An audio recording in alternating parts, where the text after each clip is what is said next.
전능하사 천지를 만드신 하나님 아버지를 내가 믿사오며 그 외아들 우리 주 예수 그리스도를 믿사오니 이는 성령으로 잉태하사 동정녀 마리아에게 나시고 본디오 빌라도에게 고난을 받으사 십자가에 못 박혀 죽으시고 장사한 지 사흘 만에 죽은 자 가운데서 다시 살아나시며 하늘에 오르사 전능하신 하나님 우편에 앉아 계시다가 저리로서 산자와 죽은 자를 심판하러 오시리라.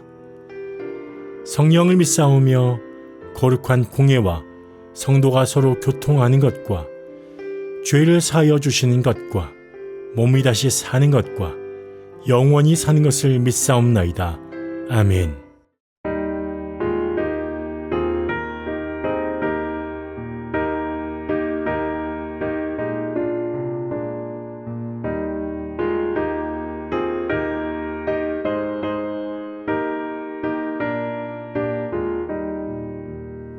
주의 말씀 듣고서 주내 가는 자는 반석 위에 터닫고 집을 지은 같아 비가 오고 물나며 바람 부딪혀도 반석 위에 세운 집 무너지지 않네.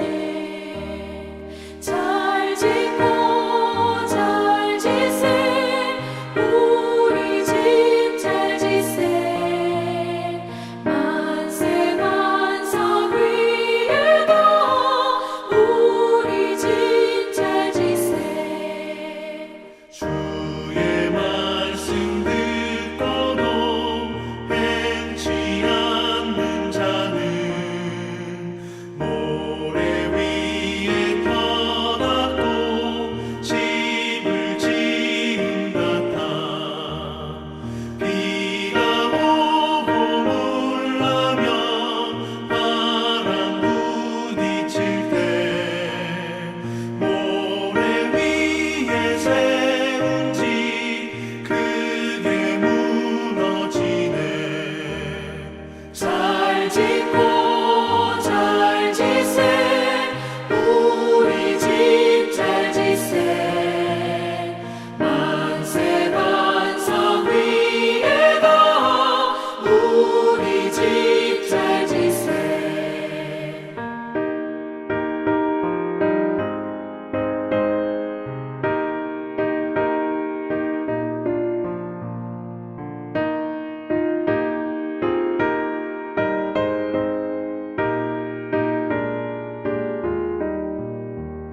세상 모든 사람들 집을 짓는 자니 반석 위가 아니면 모래 위에 짓네. 우리 구주 오셔서 지은 상을 줄 때 세운 공로 따라서 영영삼벌 주리. 잘 짓고 잘 지세 우리 집 잘 지세 만세 반석 위에도 우리 집 잘 지세.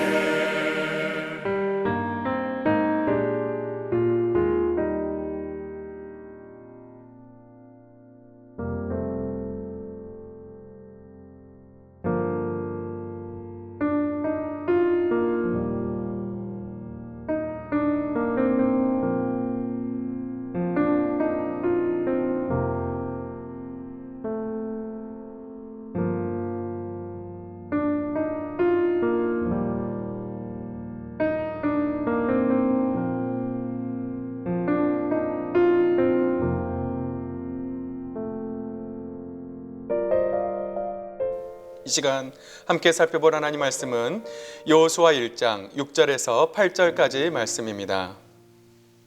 강하고 담대하라. 내가 그들의 조상에게 맹세하여 그들에게 주리라 한 땅을 이 백성에게 차지하게 하리라. 오직 강하고 극히 담대하여 나의 종 모세가 내게 명령한 그 율법을 다 지켜 행하고 우러나 저러나 치우치지 말라. 그리하면 어디로 가든지 형통하리니 이 율법책을 내 입에서 떠나지 말게 하며 주야로 그것을 묵상하여 그 안에 기록된 대로 다 지켜 행하라. 그리하면 내 길이 평탄하게 될 것이며 내가 형통하리라. 아멘. 이 시간 수예배를 드리시는 우리 사랑하는 모든 성도님들에게 하나님의 은혜와 사랑이 함께 하시기를 주님의 이름으로 축복합니다. 또 내일부터 시작되는 설 명절 가운데 정말 가족들과 함께 은혜의 시간 보낼 수 있기를 주님의 이름으로 축복합니다. 2021년 2월이 되었습니다. 우리는 올 한 해 희망을 가지고 시작했습니다. 코로나 바이러스로 많은 사람들이 힘들기는 하지만 그래도 우리는 잘 이겨낼 것입니다. 올해도 벌써 한 달이 지나갔습니다. 여러분, 지난 한 달 동안 어떤 삶을 사셨습니까? 전 한 해를 시작하며 우리가 형통할 수 있는 비결을 한번 살펴보고자 합니다. 올 한 해 우리가 형통한 삶을 살기 위해서는 우리가 어떻게 하는지 한번 말씀을 통해서 알아보기를 원합니다. 여호수아는 모세가 죽은 후에 많이 불안하고 두려웠습니다. 절대로 죽지 않을 것만 같았던 영적 지도자 모세가 죽은 후에 그는 이스라엘 백성들을 어떻게 이끌어야 할지 몰랐습니다. 하나님은 1절에서 이렇게 말씀하십니다. 여호와의 종 모세가 죽은 후에 여호와께서 모세의 수종자 눈의 아들 여호수아에게 말씀하여 이르시되, 하나님은 모세가 죽은 후에 그의 수종자 눈의 아들 여호수아에게 이렇게 말씀하십니다. 내 종 모세가 죽었으니 이제 너는 이 모든 백성과 더불어 일어나 이 요단을 건너 내가 그들 곧 이스라엘 자손에게 주는 땅으로 가라. 하나님은 당신의 종 모세가 죽었으니 이제 여호수아에게 모든 백성과 더불어 요단을 건너라고 말씀하십니다. 그리고는 내가 그들 곧 이스라엘 자손에게 주는 땅으로 가라고 하십니다. 주님은 이렇게 말씀하십니다. 3절 말씀입니다. 내가 모세에게 말한 바와 같이 너희 발바닥으로 밟는 모든 곳은 내가 너희에게 주었노니, 주님은 이미 너희들이 밟는 모든 땅을 너희에게 주었다고 말씀하십니다. 그래서 두려워하지 말고 가라고 말씀하십니다. 비록 많이 힘들었지만 여호수아가 이 말을 듣고 얼마나 힘이 났을까요? 그는 하나님이 자신과 함께 하신다는 말을 듣고 정말 힘이 났을 것입니다. 5절에는 이렇게 말씀합니다.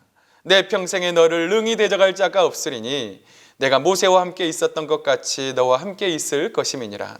내가 너를 떠나지 아니하며 버리지 아니하니리. 주님은 너의 평생에 너를 대적할 자가 아무도 없다고 말씀하십니다. 그리고는 모세와 함께 있었던 것 같이 여호수아도 함께 하실 것이라고 주님은 말씀하십니다. 여호수아는 하나님의 이 말을 듣고 정말 힘이 났을 것입니다. 그는 담대하게 가나안 땅을 점령하러 갈 수 있었을 것입니다. 그러면서 하나님은 승리하기 위해 어떻게 해야 하는지 말씀하십니다. 하나님은 강하고 담대하라고 하십니다. 너는 내가 그들의 조상에게 맹세하여 그들에게 주리라 한 땅을 이 백성에게 차지하게 하리라. 하나님은 여호수아에게 강하고 담대하라고 하십니다. 오직 강하고 극히 담대하여 나의 종 모세가 내게 명령한 그 율법을 다 지켜 행하고 저러나 우러나 치우치지 말라.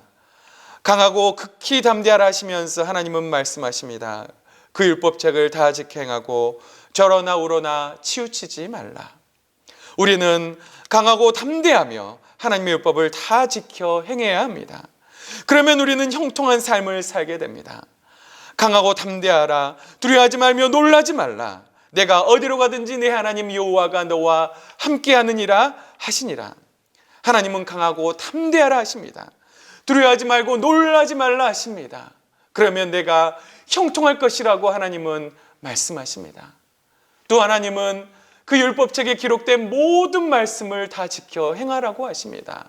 다른 말로 하면 하나님의 모든 말씀에 순종하라고 하는 그런 말씀입니다. 사랑하는 성도 여러분, 형통하기를 원하십니까? 하나님은 하나님의 말씀을 다 지켜 행하라고 하십니다. 그 말씀을 순종하라고 하십니다. 시편 1편 1절에서 3절은 이렇게 말씀합니다. 복 있는 사람은 악인들의 꾀를 따르지 아니하며 죄인들의 길에 서지 아니하며 오만한 자들의 자리에 앉지 아니하고 오직 여호와의 율법을 즐거워하여 그의 율법을 주야로 묵상하는도다. 그는 시냇가에 심은 나무가 저를 따라 열매를 맺으며 그 잎사귀가 마르지 아니한 같으니 그가 하는 모든 일이 다 형통하리로다. 여러분, 복 있는 사람은 어떤 사람인가요? 복 있는 사람은 악인들의 꾀를 따르지 않습니다. 죄인들의 길에 서지 않습니다. 오만한 자들의 자리에도 앉지 않습니다. 오직 여호와의 율법을 즐거워하여 그 율법을 주야로 묵상합니다. 여러분, 묵상은 히브리어로 하가라고 하는 단어입니다. 이것은 읍조리라는 그런 뜻이 있습니다. 읍조리다. 여러분, 다시 말해서 하나님의 말씀을 우리의 입술로 계속해서 조용히 읍조리며 가슴에 새긴다고 하는 그런 말씀입니다. 이것이 바로 묵상입니다. 여러분, 우리는 하나님의 말씀을 매일 묵상하며 그 말씀을 읍조려야 합니다. 그러면 그 사람은 어떻게 됩니까? 그는 시냇가에 심은 나무가 철을 따라 열매를 맺으며 그 잎사귀가 마르지 아니함 같으니 그가 하는 모든 일이 다 형통하게 됩니다. 복 있는 사람은 여호와의 율법을 즐거워하여 그 율법을 주야로 묵상합니다. 그러면 그는 시냇가에 심은 나무가 철을 따라 열매를 맺듯이 많은 열매를 맺습니다. 그리고 그 잎사귀가 마르지 아니하며 그가 하는 모든 일이 다 형통하게 되어 있습니다. 사랑하는 성도 여러분, 복 있는 사람이 되기를 원하십니까? 그러면 하나님의 말씀을 율법을 즐거워하여 그 율법을 주야로 묵상하시기를 주님의 이름으로 축복합니다. 하나님의 말씀을 사랑함으로 그 말씀을 주야로 묵상하여 복 있는 사람이 될 수 있기를 주님의 이름으로 축복합니다. 또한 우리는 하나님의 말씀을 진심으로 사랑해야 합니다. 시편 기자는 시편 119편 97절에서 104절에 이렇게 말씀합니다. 내가 주의 법을 어찌 그리 사랑하는지요. 내가 그것을 종일 작은 소리로 읊조리나이다. 주의 계명들이 항상 나와 함께하므로 그것들이 나를 원수보다 지혜롭게 하나이다. 내가 주의 증거들을 늘 읊조림으로 나의 명철함이 나의 모든 스승보다 나으며 주의 법도들을 지킴으로 나의 명철함이 노임보다 나으니이다. 내가 주의 말씀을 지키려고 발을 금하여 모든 악한 길로 가지 아니하였사오며 주께서 나를 가르치셨으므로 내가 주의 규례들에서 떠나지 아니하였나이다. 주의 말씀의 맛이 내게 어찌 그리 단지요. 내 입에 꿀보다 더 단이이다. 주의 법도들로 말미암아 내가 명철하게 되었으므로 모든 거짓 행위를 미워하나이다. 주님의 법을 사랑하는 사람은 그 말씀을 작은 소리로 읊조립니다. 아까 이것이 묵상이라고 말씀을 드렸습니다. 그러므로 시편 기자는 나의 명철함이 나의 스승보다 낫다고 말합니다. 그리고 하나님의 법을 지킴으로 명철함이 노임보다 낫습니다. 하나님의 말씀을 지키려고 발을 금하여 모든 악한 길로 가지 않습니다. 주님께서 나를 가르치심으로 주의 율례를 떠나지 않습니다. 하나님의 말씀의 맛이 어찌 그리 단지 그것이 내 입에 꿀보다 더 달다고 말씀하고 있습니다. 하나님의 말씀을 지킴으로 명철하게 되어서 거짓 행위를 미워합니다. 우리는 이처럼 하나님 말씀에 순종하는 사람이 되어야 합니다. 하나님 말씀을 사랑함으로 정말 이렇게 하나님의 말씀에 순종하는 사람이 되어야 합니다. 또한 하나님의 말씀은 살아 있습니다. 히브리서 4장 12절에서 13절은 이렇게 말씀합니다. 하나님의 말씀은 살아있고 활력이 있어 좌우의 날선 어떤 검보다도 예리하여 홍과 영과 및 관절과 골수를 찔러 쪼개기까지 하며 또 마음의 생각과 뜻을 판단하나니 지으신 것이 하나도 그 앞에 나타나지 않음이 없고 우리의 결산을 받으실 이의 눈앞에 만물이 벌거벗은 것 같이 드러나느니라. 여러분, 하나님의 말씀은 살아있고 활력이 있습니다. 좌우의 날선 어떤 것보다도 더 예리한 것이 하나님의 말씀입니다. 그래서 하나님의 말씀은 우리의 생각과 뜻을 판단합니다. 이러한 예리한 하나님의 말씀 앞에서 지은 모든 피조물이 드러나지 않음이 없고 결살 받으실 이의 눈앞에 만물이 벌거벗은 것 같이 드러나게 되어 있습니다. 하나님의 말씀 앞에 세상의 모든 것이 다 드러날 수밖에 없습니다. 우리는 그 말씀 앞에 있습니다. 그래서 우리는 그 말씀 앞에 더더욱 그 말씀 앞으로 나아가야 합니다. 살아있고 활력 있는 하나님의 말씀은 우리의 홍과 영과 골수를 찔러 쪼갤 것입니다. 그 말씀은 우리의 모든 것을 무너뜨릴 것입니다. 그 말씀 앞에서 우리는 바로 서 있어야 합니다. 살아계신 하나님의 말씀 앞에 겸손함으로 나아갈 수 있는 사랑하는 성도님들 될 수 있기를 주님의 이름으로 축복합니다. 하나님은 우리가 이 말씀을 읽고 듣고 행할 때 복이 있다고 말씀하십니다. 요한계시록 1장 3절은 이렇게 말씀합니다. 이 예언의 말씀을 읽는 자와 듣는 자와 그 가운데 기록한 것을 지키는 자는 복이 있나니 때가 가까움이라. 우리는 이 말씀을 읽어야 합니다. 그리고 들어야 합니다. 그 가운데 기록된 것을 지켜 행해야 합니다. 그런 자에게 복이 있습니다. 주님의 재림의 때가 가까이 왔습니다. 우리는 하나님의 말씀을 읽고 듣고 지킬 때 복이 있습니다. 단지 읽는 것만으로도 충분하지 않습니다. 듣는 것만으로도 충분하지 않습니다. 우리가 그 말씀을 지키고 행할 때 우리에게 복이 되는 것입니다. 사랑하는 성도 여러분, 2021년 형통하기를 원하십니까? 하나님은 우리에게 말씀 앞으로 나아가라고 하십니다. 그렇기 위해서는 우리가 하나님의 말씀을 지켜 행해야 합니다. 하나님 말씀을 행할 때 우리에게 복이 있습니다. 하나님이 여호수아에게 강하고 담대하라 하시면서 그 율법을 다 지켜 행하라고 말씀하셨습니다. 그 말씀이 행하는 자들이 강하고 담대할 수 있습니다. 여러분, 우리가 하나님 말씀을 행하기 위해서, 순종하기 위해서는 어떻게 해야 할까요? 우리는 기도해야 합니다. 우리가 하나님 앞에 기도할 때 우리는 말씀을 순종할 수 있는 힘과 능력을 바로 하나님이 주십니다. 여호수아가 가나안 땅을 정복할 때 하나님의 뜻을 물을 때는 승리할 수가 있었습니다. 그러나 기도하지 않았을 때 여호수아도 실패하고 말았습니다. 기브온 주민들이 이스라엘의 소식을 듣고 꾀를 내어 속이며 이스라엘에게 왔을 때 그들은 여호와께 묻지 않고 그들과 화친하고 살리리라는 조약을 맺었습니다. 그들이 여호와께 묻지 않았을 때, 다른 말로 기도하지 않았을 때 여호수아도 실패할 수밖에 없었습니다. 기도하지 않고 그들은 죄악을 맺을 때 그를 또 실패할 수밖에 없었습니다. 사랑하는 성도 여러분, 기도함으로 하나님 앞에 순종할 수 있는 힘을 얻을 수 있기를 바랍니다. 사랑하는 성도 여러분, 2011년 형통하기를 원하십니까? 우리는 말씀을 읽고 듣고 지키는 자들이 되어야 합니다. 그러면 2021년 우리의 삶이 형통할 것입니다. 그리고 기도할 때 하나님은 우리에게 나아갈 길을 알려주시고 말씀에 순종할 수 있는 성령의 능력을 주실 것입니다.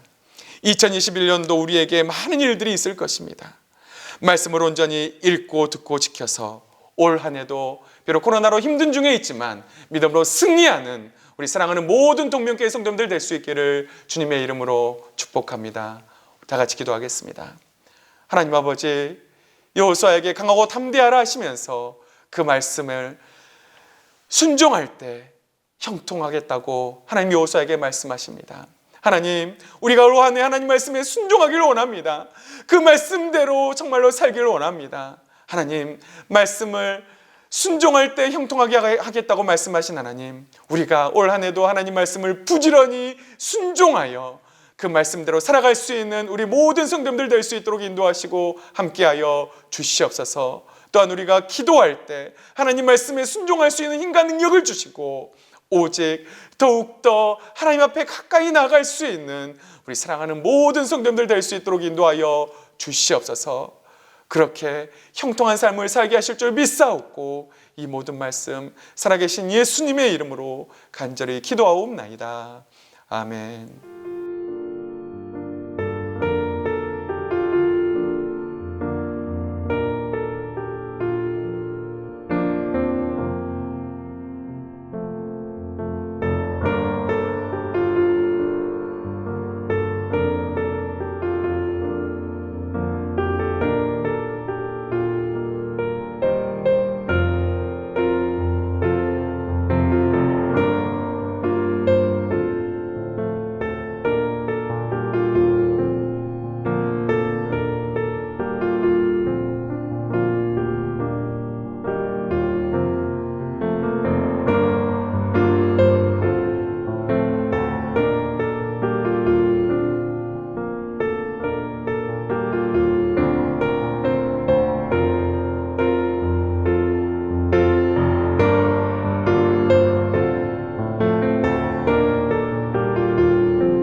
하늘에 계신 우리 아버지여, 이름이 거룩히 여김을 받으시오며 나라가 임하옵시며 뜻이 하늘에서 이룬 것 같이 땅에서도 이루어지이다.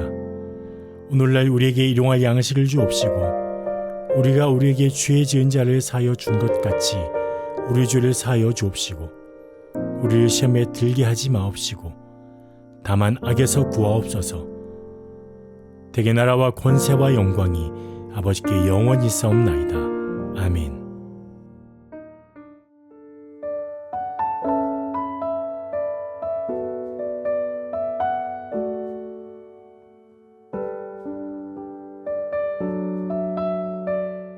사랑하는 성도님들 안녕하십니까? 오늘 교리대학 세 번째 시간 성령 하나님에 대해 강의하도록 하겠습니다. 하나님의 말씀 읽겠습니다. 내가 하나님께 구하겠으니 그가 또 다른 보이사를 너에게 주사 영원토록 너희와 함께 있게 하리니 그는 진리의 영이라. 세상은 능히 그를 받지 못하나니 이는 그를 보지도 못하고 알지도 못함이라. 그러나 너희는 그를 아나니 그는 너희와 함께 거하시며 또 너희 속에 계시겠음이라. 아멘. 오늘 세 번째 교리대학 시간은 성령님을 알아야 하는 이유, 성령님은 어떤 분이신가? 성령님은 무슨 일을 하시는가? 성령 충만, 성령의 은사와 열매에 대해서 짧게 살펴보도록 하겠습니다. 요즘 젊은이들이 많이 쓰는 말입니다. 존재감이 없다. 삼위일체 하나님 가운데 이 존재감이 없다라는 말이 어울리는 하나님께 바로 성령 하나님이십니다.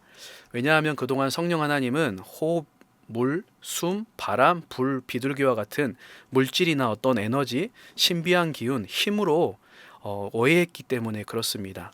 또한 이 성령 하나님의 능력에 대해서 자신의 노력으로 더 강화시킬 수도 있고 억제시킬 수도 있다는 사람들의 오해가 있었습니다.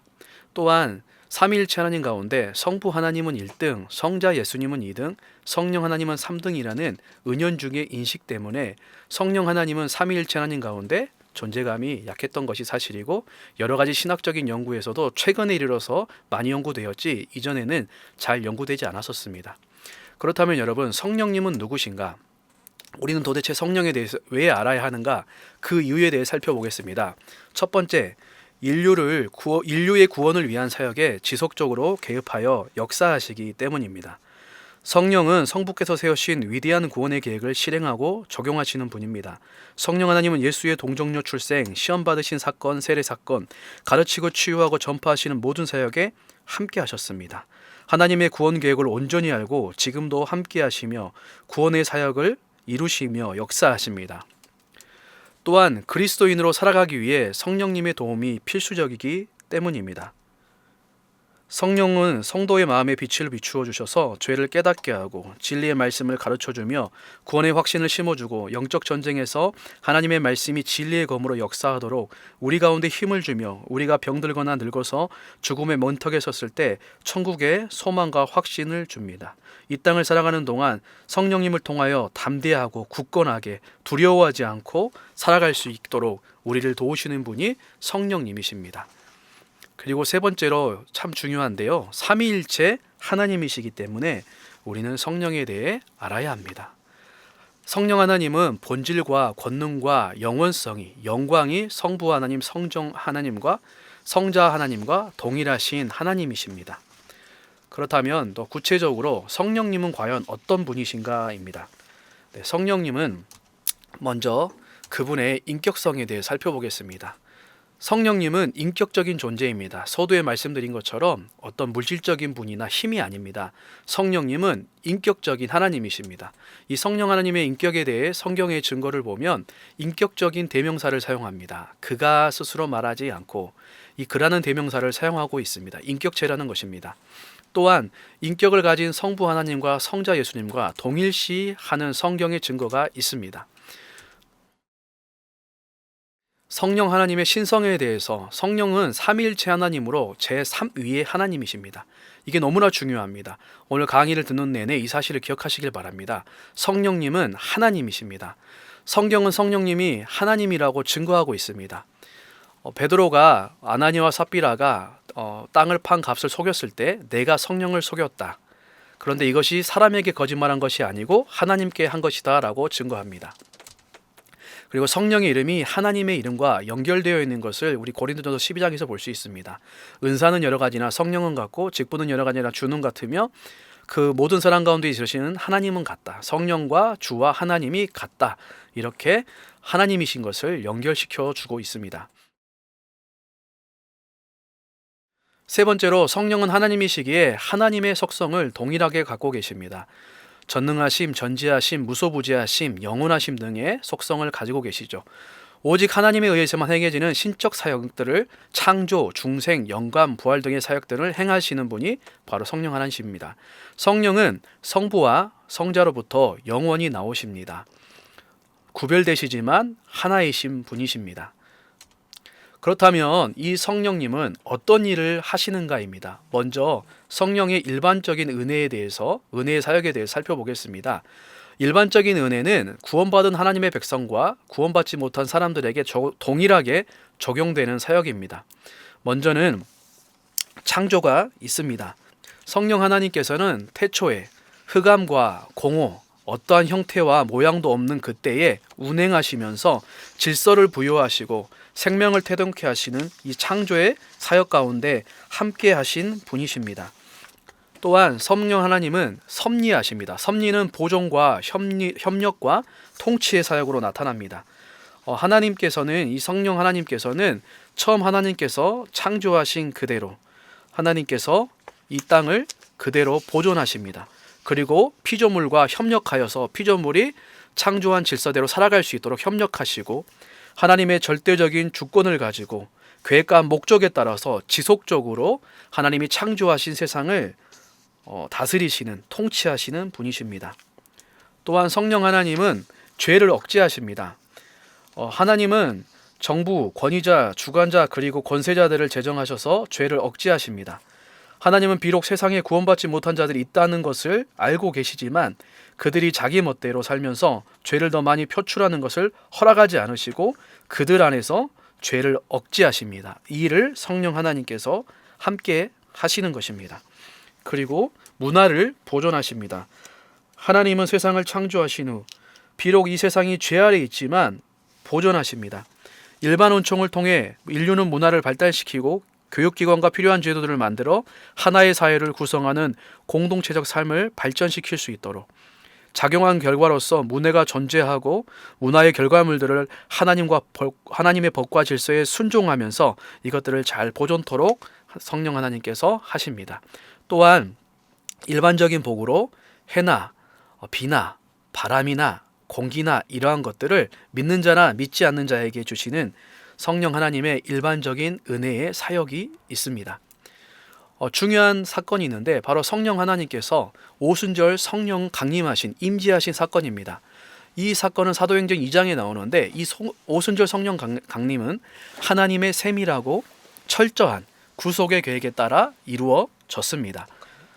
구약의 약속, 이사야서에 보면 위로부터 하나님의 영이 임할 것이라고 했고 세례 요한은 내 뒤에 오시는 분이 성령으로 세례를 베푸신다고 했고 예수님께서도 내가 보낼 보혜사, 아버지께로부터 나오시는 진리의 성령이 오실 때 그가 나를 증언하실 거다 했습니다.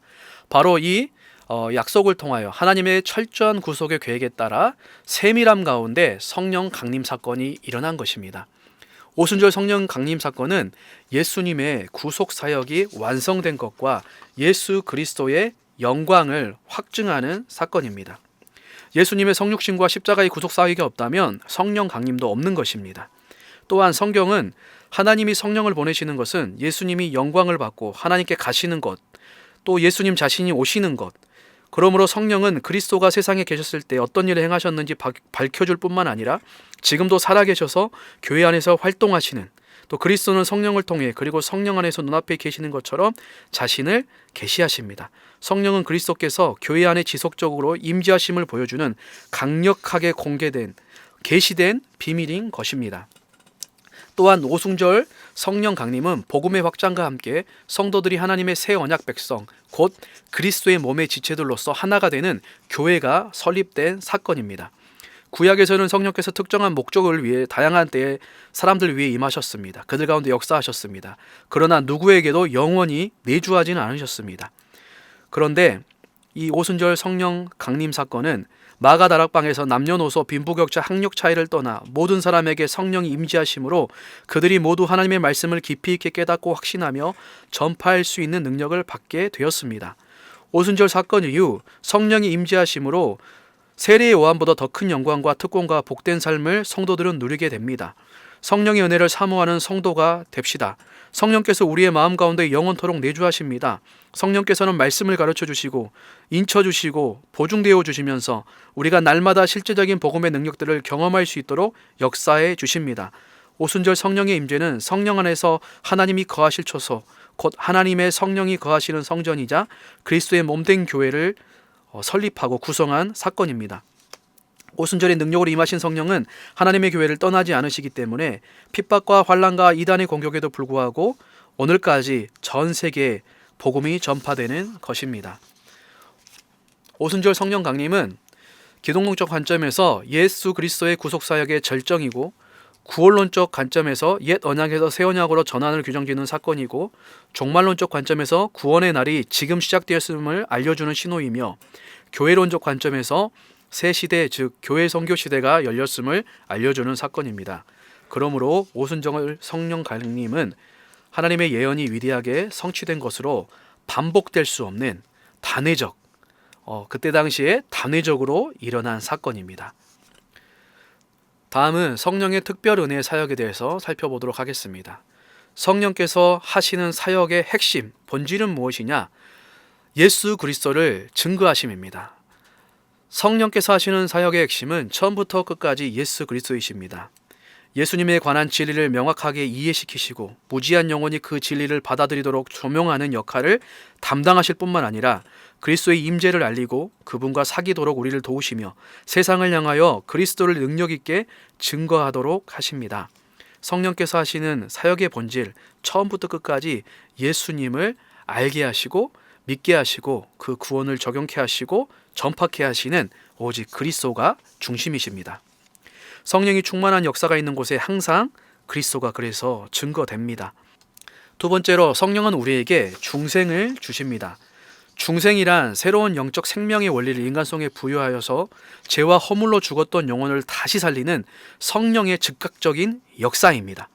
하나님이 죄에 대해 말씀하시면 죄를 깨달아 회개하고 십자가의 은혜를 말씀하시면 그것을 깨달아 믿을 수 있는 살아있는 존재로 변화시켜 주신 것입니다. 죄에 대한 말씀을 들으면 마음에 찔림이 있고 부끄러움이 생기고 눈물이 나고 회개하고 싶은 열망들이 생깁니다. 어느 순간부터 그리스도의 십자가가 소중하게 여겨지고 그분을 믿고 의지하기를 소원하게 되는 역사가 시작됩니다. 영적으로 죽어있던 상태에서 하나님께 반응할 수 있는 상태로 변해되는 것, 이것을 중생, 거듭남이라고 합니다. 또한 성령 세례, 그리스도의 연합을 이룹니다. 예수 그리스도는 성도가 중생을 할 때 성령 세례를 선물로 주십니다. 성령 세례는 예수 그리스도께서 베풀어 주시는 것으로 구원의 순간에, 중생의 순간에 일어나는 단회적인 사건입니다. 성령 세례는 구원받을 때 한 번만 받으면 되는 단회적 사건입니다. 중요합니다. 성도를 그리스도의 몸에 연결시켜 한 몸이 되게 하시는 사건입니다. 이러한 성령 세례는 하나님의 선물입니다. 성령 세례는 그리스도의 몸에 성도를 연결시키는 의미가 있는데 이후에는 이제는 우리는 성령의 충만함을 구하며 지속적으로 나아가야 합니다. 네 번째로 신자 안에 내주하십니다. 성령께서 중생의 역사에 우리 가운데 들어오시는 순간부터 성령은 우리 안에 내주하시며 떠나지 않으시고 영원토록 우리 안에 함께 계신다는 것입니다. 하늘에 계신 예수님, 하나님과 친밀하게 교제하게 하시고 그의 영광을 우리 마음에 보이시며 우리가 그분의 말씀을 듣고 순종하며 살아갈 수 있도록 우리를 도우시고 우리와 함께 하시며 인도하시는 바로 그 역할을 내주하시는 성령 하나님께서 하시는 사역인 것입니다. 또한 성령님은 인치십니다. 성령의 인치심이란 우리가 더 이상 우리 자신의 소유가 아니라 하나님의 소유요 하나님의 자녀라는 사실을 인정하는 것이며 또한 우리가 그리스도인이라는 사실을 다른 사람에게 나타내고 인증하는 하나님의 방법입니다. 도장을 찍는 것처럼 이제 너희들은 나의 소유다 라고 말씀하시는 것이죠. 또한 이 인치심은 하나님이 우리를 그 어느 것부터도 완전히 보호하신다라는 의미를 갖는 사건입니다. 인치신다는 것은 하나님이 우리를 완전히 보호하신다라는 그 귀한 사역을 의미합니다. 종말에 우리를 반드시 구원하시리라는 하나님의 보호의 도장을 받았다라는 것입니다. 그러므로 방언이나 예언의 은사보다 이 인치심의 역사가 더 귀하게 여겨집니다. 또한 성령은 하나님의 약속에 보증을 하십니다. 성령의 인침이 우리의 마음에 확신을 준다면 성령의 보증은 우리가 성령의 인침을 실제로 누리며 살아가도록 베풀어 주시는 것입니다. 하나님은 우리가 이 땅에서 살아가는 동안 필요한 만큼 천국을 확신하고 소망하도록 성령으로 우리를 보증하시고 확신하게 살아가게 하신다는 것입니다. 웨스트민스터 소리민더 30문에 보면 성령의 하시는 일 가운데 그리스도께서 값을 치르신 구속을 성령께서 우리에게 어떻게 적용하시는가 질문합니다. 우리 안에 믿음을 일으키시고 효과적인 부르심으로 그렇게 해서 우리를 그리스도와 연합시킨다라고 말합니다. 하나님께서는 우리를 효과적으로 부르십니다. 하나님의 부르심은 거역할 수 없습니다. 성령의 부르심을 받으면 어떻게 됩니까? 믿음이 생기고 그리스도와 한몸 연합하게 됩니다. 이것을 효과적인 부르심이라고 합니다. 연합은 접붙임이라고 하는 것이죠. 새롭게 사는 것. 그 어느 것으로도 이 연합은 다시 끊을 수 없습니다. 죽음조차도 갈라놓을 수 없습니다. 그리스도의 영이신 성령 하나님께서 온 세상에 있는 교회와 성도들에게 동시에 이렇게 연합하셔서 함께 하시는 것입니다. 성령께서 해주시지 않으면 우리는 우리 자기의 상태조차 모르는 존재입니다. 31문의 답에 보면 효과적인 부르심은 하나님의 영이 하시는 일인데 우리의 죄와 비참함을 우리가 납득하게 하시고 우리의 의지를 새롭게 하시며 그분이 우리를 설득하며 예수 그리스도를 기꺼이 받아들이는 것을 가능하도록 하신다라고 합니다. 우리는 성령께서 친히 가르쳐 주시지 않으면 자기의 상태조차 모르는 존재입니다. 그러나 성령이 우리를 친히 가르치십니다. 그러면 우리가 죄와 비참함, 나의 정체성을 깨닫게 됩니다. 구원받을 수 없는 존재임을 절감하게 됩니다. 우리를 죄와 비참에서 구해줄 수 있는 분이 계시다는 것을 알게 되고 그분을 원하게 되고 사모하게 됩니다. 그래서 그 예수님을 더욱 알아가기를 원하며 결국은 예수님을 닮아가게 하고 그 마음을 심어주시는 분이 바로 성령 하나님이십니다. 믿음과 연합과 살아가게 하시는 모든 것, 이 모든 것을 성령님이 하신다는 것입니다. 철저한 하나님의 선물입니다. 믿음조차도 성령의 사역이고 이 모든 것들은 교제하기 위해서 주신 것입니다. 우리에게 그리스도의 유익을 주시는 분은 바로 성령님이십니다. 성도의 인생을 사는 문제, 삶과 죽음과 희노애락의 모든 것이 이제 성령 안에서 이루어지는 것입니다. 우리와 하나님의 자녀가 아닌 사람들과의 가장 큰 차이는 바로 성령께서 우리와 함께 하시느냐 그렇지 않느냐라고 말할 수 있습니다. 또한 하이델베거 여러분단 53문 성령에 대해 성령은 영원한 하나님이시다. 또한 나에게 주어져서 참된 믿음으로 그리스도의 그의 모든 은덕에 참여하게 하면 나를 위로하고 영원히 나와 함께 하신다라고 말합니다. 앞에서 살펴본 것들을 요약해서 정리해주고 있습니다. 성령은 하나님이시고 그분은 나에게 오셔서 믿음을 주시고 그리스도를 믿고 그의 모든 은덕에 참여하게 하시며 나를 이 땅 가운데 위로하시고 영원히 함께 하셔서 도우시는 그분이 바로 성령 하나님이시라는 것입니다. 4번 성령 충만입니다. 여러분 성령 충만이 무엇입니까? 성령 충만은 성령 세례의 결과로 주어졌습니다. 예수님을 믿을 때 성령을 통하여 중생하고 그때 성령 세례를 받습니다. 이 성령 세례가 단회적으로 먼저 있고 이후에는 이제는 성령 충만입니다. 그래서 성령 세례의 결과로 성령 충만이 주어진 것입니다. 그리스도의 삶 속에서 지속적으로 진행되는 과정임의 활동입니다. 성령 세례는 단회적 한 번이지만 이 성령 충만은 지속적으로 진행해야 합니다. 성령 충만하려면 어떻게 하느냐? 우리 안에 내주하시는 성령님에 의해서 철저히 지배받고 통제받는 상태가 바로 충만한 상태입니다. 성령 충만은 압도적으로 성령의 주권 아래에 사는 삶 속에서 결국은 성령님이 예수 그리스도를 알게 하시고 증거하시고 보여주시고 따라가게 하실 때 그분을 닮아갈 때 바로 그 닮아감, 성령의 열매를 보여주는 것이 바로 성령 충만입니다. 성령 충만은 다른 것이 아니라 성령의 주권 아래서 통제받는 속에서 성령의 열매를 보여주는 성화를 보여주는 것이 바로 성령 충만입니다. 성경에 나타난 성령 충만은 특별한 사명을 위해서 하나님께서 주권적으로 주시는 성령 충만이 있었습니다.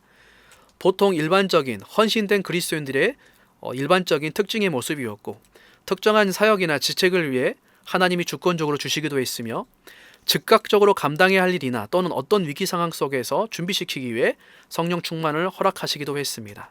그러나 중요한 것은 두 번째입니다. 이 성령 충만은 모든 그리스도인에게 하라고 명령하십니다. 어떤 특정한 사람에게, 소수의 사람에게 성령 충만하라고 명령하신 것이 아니라 모든 그리스도인들에게 성령 충만하라고 하나님은 명령하십니다. 성령 충만의 증거는 그렇다면 무엇인가? 성령 충만한 사람들의 가장 주된 증거는 기적이 어떤 위적이나 환상이 아니라 도덕적인 것이고 성령의 은사에 있지 않고 성령의 열매에 있습니다. 성화에 있고 변화된 삶에 있다는 것입니다. 에베소서 5장 19절에서 21절을 보면 성령 충만의 증거는 바로 영적인 교제입니다. 시와 찬송과 신령한 노래들로 서로 화답하며 라고 말하고 있죠. 성령 충만의 첫 번째 증거는 서로 화답하는 것, 즉 영적 교제입니다. 하나님께 올려드리는 것이지만 신령하게 서로 화답하는 성도의 교제라고도 해석도 가능합니다. 교제가 교회 안에서뿐만 아니라 일상 속에서 이루어진다면 이를 통해 하나님 영광 받으십니다. 성령 충만의 첫 번째 증거는 하나님과 성도의 교제입니다. 두 번째는 전심으로 드리는 예배입니다. 너희의 마음으로 주께 노래하며 찬송하며. 성령 충만의 두 번째 증거는 전심으로 마음으로부터 우러나오는 예배를 드리는 것입니다. 성령 충만의 세 번째는 범사에 항상 감사하는 것입니다. 범사에 우리 주 예수 그리스도의 이름으로 항상 아버지 하나님께 감사하며. 네 번째는 겸손한 복종입니다. 그리스도를 경외함으로 피차 복종합니다. 그리고 다섯 번째로 성령 충만의 가장 큰 증거 중에 하나인 것은 바로 복음을 전파하는 강력한 열망을 주시는 성령을 통하여 복음을 전파하는 증인으로 살아간다는 것입니다. 에베소서 5장 18절에 보면 성령 충만의 특징에 대해서 말하고 있습니다. 술 취하지 말라, 이는 방탕한 것이니 오직 성령으로 충만함을 받으라. 이 성령 충만은 그리스도인으로서 삶을 위해 필요한 조건과 상태입니다.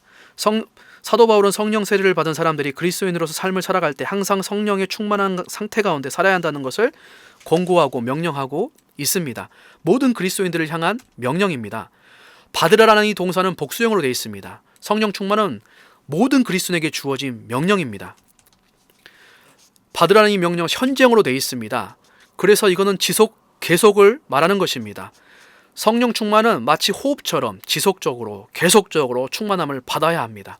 명령형으로 되어 있습니다. 성령 충만은 그리스도인의 선택의 문제가 아닙니다. 해도 되고 안 돼도 되는 선택의 문제가 아니라 이것은 반드시 그리스도인이라면 해야 하는 필수적인 의무인 것입니다. 수동태로 되어 있습니다.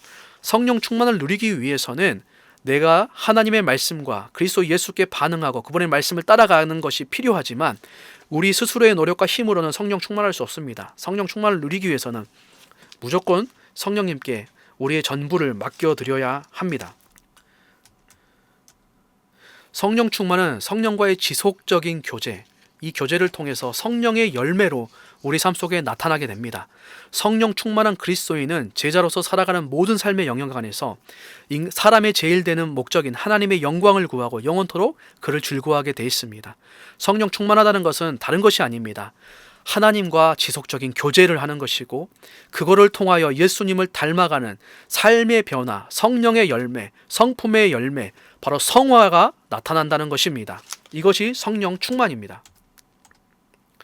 우리가 성령 충만을 위해 하지 않아야 할 것이 있습니다. 그것은 성령을 근심케 하지 않아야 합니다. 성령님은 거룩하기 때문에 죄를 미워하시며 그리스도를 영화롭게 하기 때문에 성도가 그리스도로부터 시선을 뗄 때 근심하십니다. 우리는 이 성령을 근심하게 하지 않아야 합니다. 두 번째로 성령을 소멸케 하지 말아야 합니다. 소멸케 하다, 이 말은 무엇이냐면 성도 안에서 일으키는 크고 작은 성령의 역사를 무시하는 것을 말합니다. 성령은 성도를 변함없이 사랑하시고 그 사랑으로 말씀을 보고자 하는 소원도 주시고 기도를 하고자 하는 열망도 주시지만 그 성령의 역사를 거부하고 무시하는 사람들에게는 이 열망이 점차 희미해지고 맙니다. 여러분, 성령 충만을 위해서 성령을 근심케, 소멸케 하지 않아야 합니다. 여러분의 삶을 돌아보시기를 바랍니다. 그렇다면 성령 충만을 위해 우리는 어떻게 해야 할까? 성령이 내 몸 안에 계시다는 사실을 늘 인식해야 합니다. 성령께서는 우리 안에서 믿음을 주시고 예수님을 믿고 우리 안에 내주하시는 분이십니다. 영원토록 떠나지 않으시는 분이십니다. 그분이 우리와 늘 지금도 함께하고 계십니다. 늘 이 사실을 기억하시길 바랍니다. 인식하시길 바랍니다. 성령께서 내 안에 거하고 계시다. 성령이 내 몸 안에 계시다. 내 몸은 내 것이 아니라 내 속에 살아계신 성령의 전이다. 나는 늘 이것을 기억해야 된다. 마틴 노이드 존스 목사님의 말입니다. 또한 두 번째로 성령님과 인격적으로 깊고 풍성한 교제 갖기를 열망해야 합니다. 우리는 성령 충만하기 위해서 성령이 우리에게 주시는 영적인 도전과 소망에 대해 민감하게 반응하고 순종해야 합니다. 마치 야복강가에 하나님의 천사와 씨름한 야곱처럼 또한 풍성한 교제 갖기를 열망해야 합니다. 세 번째로 죄를 회개하고 하나님께서 깨끗게 하심을 받아들여야 합니다. 거룩한 여기신 성령님은 죄가 있는 곳에 역사하지 않으십니다. 충만함으로 함께 하시지 않으십니다. 네 번째로 성령님께서 가장 즐거워하시는 일, 곧 예수 그리스도를 깊이 알고 그분을 닮아가고 그분을 영화롭게 하는 일에 집중해야 합니다. 성령의 소원은 우리의 생각을 사로잡아 그리스도로 바로 세우시는 것, 그리스도의 말씀에 전적으로 굴복시키는 것입니다. 예수 그리스도를 뜨겁게 사랑하고 즐거워하고 소망하도록 사로잡으시는 것입니다. 존 칼빈이 얘기했습니다. 우리가 그리스도로부터 시선을 떼는 그 순간 우리는 영적으로 많은 것을 잃게 되고 방황하게 된다. 그분을 영화롭게 하는 일에, 그리스도를 깊이 알고 영화롭게 하는 일에 집중해야 합니다. 마지막으로 하나님을 신뢰하며 나의 전부를 성령의 통치에 내어드려야 합니다. 통치와 지배를 받아야 합니다. 그분께 내어드려야 합니다. 그것이 충만함입니다.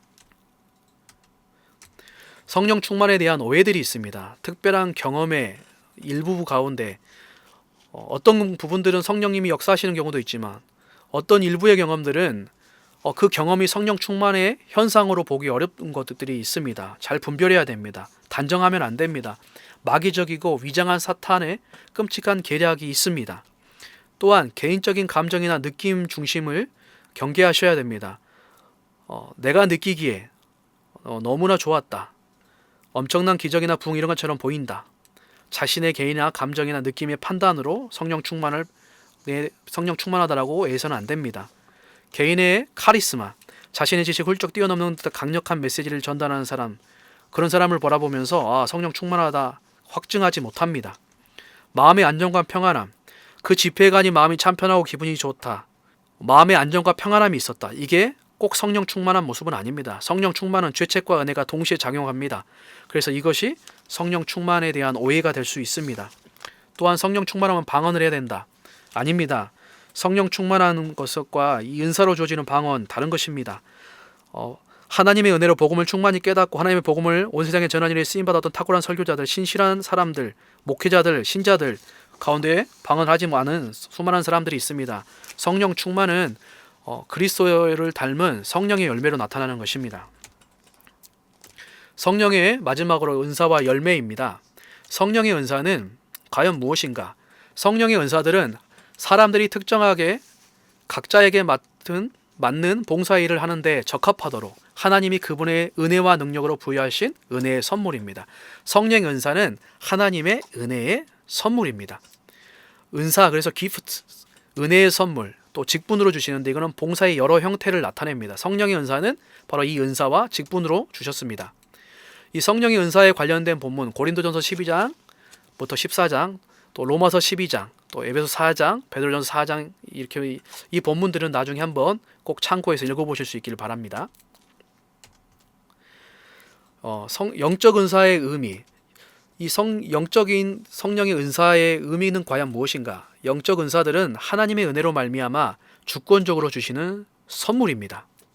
성령님께서는 특별한 사람들에게 특별한 은사를 주실 것을 결정하십니다. 그리고 이러한 은사들은 성령께서 주심에 있어서 그 은사들의 내용과 그 은사를 누구에게 또한 언제 주실 것인지 결정권을 가지고 계십니다. 성령님께서 이 특권을 가지고 계십니다. 영적 은사는 모든 그리스도인이 받습니다. 각 사람에게 각각, 우리 각 사람에게 각각. 모든 사람에게 영적 은사를 주시는 목적은 다른 것이 아니라 다른 사람의 유익을 위해서입니다. 또한 이것이 가장 중요한 것 중에 하나인데 다른 사람의 유익이라는 것을 통하여서 바로 교회의 덕과 교회의 유익을 세우기 위하여서 하나님께서는 이 성령의 은사를 선물로 주시는 것입니다. 삼위 하나님께서 각 그리스도인들에게 주권적으로 부여하신 은혜의 선물로서 상호 봉사를 통해 그리스도의 몸을 세우기 위한 영적인 능력이 바로 성령의 은사입니다. 결국 하나님이 우리를 향하여 베푸신 은혜를 알며 예수 그리스도를 더욱 분명히 알아가도록 은사를 허락해 주신 것입니다. 이 영적 은사의 종류는 아까 살펴본 것처럼 고린도전서 12장부터 14장, 로마서 12장 3절부터 8절, 에베소 4장 7절부터 12절, 베드로전서 4장 10절부터 11절에 다양하게 있습니다. 성령의 은사를 주신 은사의 핵심은 무엇이냐? 하나님의 백성에게 부여된 말씀 사역입니다. 말씀의 사역은 모든 다른 은사들을 견고하고 풍성하게 만듭니다. 성령의 은사의 기본 구조는 신약 성경에 분명하게 드러납니다. 계시의 말씀이 기본 토대이고 모든 것은 말씀으로부터 흘러나오고 말씀에 의해 알려지게 됩니다. 성령은 말씀을 주시며 하나님의 백성이 개인적으로 받은 특별한 은사들을 사용하도록 그들을 구비시키기 위해 말씀을 사용하십니다. 또한 성령의 은사의 핵심 두 번째는 성경은 영적인 은사들을 사용할 때 사랑의 역할을 강조하고 있습니다. 사랑 안에서 영적 은사들이 사용될 때 몸은 스스로 서게 됩니다. 사랑이 없다면 성령의 은사의 목적은 좌절됩니다. 영적인 은사들은 성도들을 구비시켜 그리스도 몸 안에서 서로 돕고 다양한 은사들 속에 교회의 통일성을 드러내기 위해 또한 통일성 속에서 다양성을 드러내기 위해 그리스도의 영을 통해 주어졌습니다. 그러므로 이러한 목적을 위해서는 사랑이 필수적입니다.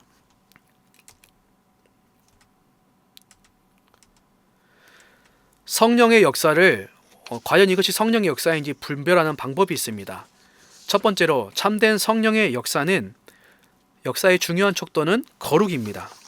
성령은 거룩한 영이십니다. 성령의 인격은 순전함으로 충만해서 성령의 모든 사역은 거룩함으로 빛납니다. 삼위일체 하나님은 사람들을 거룩하게 하신다고 성경은 증거합니다. 성령도 사람들을 거룩하게 하기 위해 그들에게 임하십니다. 참된 성령의 역사의 중요한 척도 두 번째는 진리의 풍성함입니다. 성령의 역사를 분별하는 또 하나의 척도는 진리의 풍성함입니다. 성령이 사람들과 함께 계시면 사람들은 교리에 주목하게 되고 말씀에 주목하게 되고 그 마음은 진리에 매료되게 됩니다. 주님은 성령을 가리켜 진리의 영이라고 말씀하셨습니다. 사람들을 감동시켜 성령을 기록해 하신 분이 성령이십니다. 하나님의 말씀이 있을 수는 있어도 성령이 없으면 그 말씀이 능력을 발휘할 수 없습니다. 생명을 주시는 성령의 사역은 그리스도의 말씀과 무척이나 긴밀하게 결합되어 있으므로 우리 주님은 당신의 말씀과 성령을 동일시 하십니다. 성령이 한 영혼의 생명을 주실 때 말씀을 사용하십니다. 성령과 진리는 언제나 함께합니다. 모든 체험은 하나님 말씀이라는 객관적 기준 앞에서 말씀의 가르침으로 점검해야 합니다. 성령이 주시는 체험은 진리에 대한 지적 수용에서 나옵니다. 성령의 역사를 분별하는 것은 거룩과 진리의 풍성함입니다. 이 두 가지를 꼭 기억하실 수 있기를 바랍니다. 마지막으로 성령의 열매에 대해 살펴보겠습니다.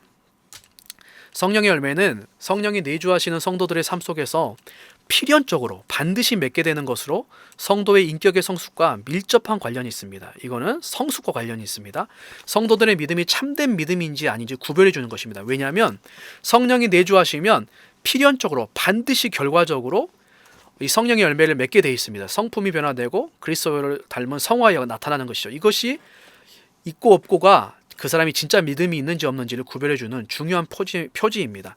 성령의 열매는 우리가 잘 아는 대로 사랑과 희락과 화평과 오래 참음과 자비와 양성과 충성과 온유와 절제 이 9가지가 있습니다.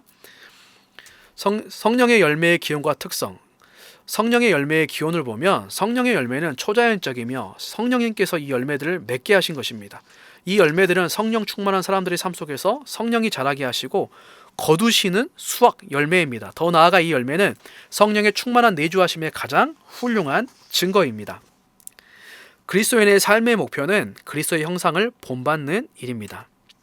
성령의 열매의 특성입니다. 제대로 조건이 충족되면 이 모든 성령의 열매가 자연스럽게 자라게 되어 있습니다. 성령의 열매는 우리가 감당해야 될 책임이 있는 것을 보여줍니다. 우리가 책임 있게 이 성령의 열매를 잘 열매 맺을 수 있도록 해야 한다는 것입니다. 또한 이 하나님이 성령의 열매를 무리 있게 하는 과정은 점진적으로 이루어진다는 것이죠. 성령 세례는 즉각적으로 이루어지지만 이 성령의 열매는 점진적으로 이루어지는 것입니다. 아주 오랜 시간 동안 이 생명을 성숙한 그리스도인의 성품으로 키우시며 일생에 거쳐 열매를 맺게 하십니다. 하나님의 사역의 점진성을 이해하게 될 때 우리는 열매 맺기 위해 더욱 적극적으로 성령과 협력하고 좋은 결실을 수확하기 위해 우리가 심는 것에 더 주의를 기울이며 공적, 개인적 경건의 삶의 습관을 확립하기 위해 우리 자신을 더 훈련할 것입니다. 은혜 안에서 자라고 성령의 열매를 풍성하게 맺게 될 것입니다. 성령의 열매 삶에 적용해 보겠습니다. 그리스도를 닮은 모습은 성령께서 주시는 열매이므로 우리는 겸손과 믿음이 모두 필요합니다. 성령께서 주시기 때문에 우리는 겸손해야 되고 반드시 주신다라는 믿음이 있어야 합니다. 성령의 열매를 맺기 위해서는 훈련이 필요합니다. 심은 것만 거둘 수 있습니다. 부지런히 심어야 하며 생각하는 것, 사는 것을 위한 습관을 훈련해야 합니다. 우리가 씨를 잘 뿌리고 관리하면 성령은 열매를 책임지십니다. 성령의 열매는 성숙의 과정으로서 점진적이기 때문에 인내가 필요합니다. 우리는 계속해서 열매를 맺을 때까지 점진적이기 때문에 오래 참음으로 계속해서 온전히 주님을 닮아 아름다운 모습을 거둘 때까지, 열매를 맺을 때까지 계속해서 오래 참음으로 이 일 가운데 열매 맺어야 하는 것입니다. 성령 충만을 받을 때 성령의 열매를 맺어가는 그리스도인의 인격과 삶 속에는 9가지의 열매가 골고루 맺히게 됩니다. 그 가운데 사랑은 그리스도인에게 요구되는 윤리적인 명령이자 하나님이 우리에게 요구하시는 명령의 요약입니다. 예수 그리스도 안에서 구현되고 성령으로 우리의 마음에 부어진 이 사랑은 하나님의 성품을 가장 온전히 반영해 주는 것입니다. 사랑은 프리즘과 같습니다.